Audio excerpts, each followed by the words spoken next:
unflinchingly, but righteously, with courage, but with humility, with determination, but with compassion and understanding.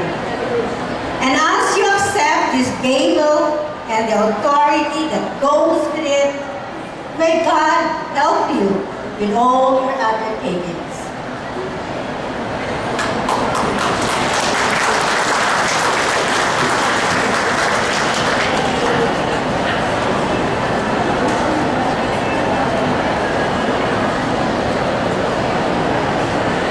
In 1982,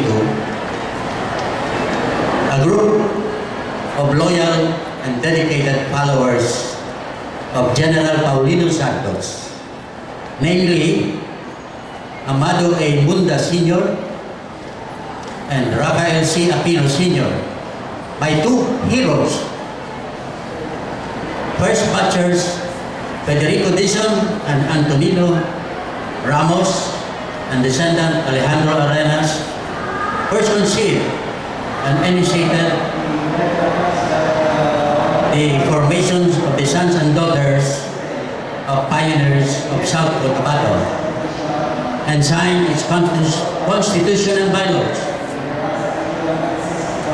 It was formally organized in February 27, 1983 at a meeting and election of the first users of officers at the residence of First Batcher Pacifico Bugarin.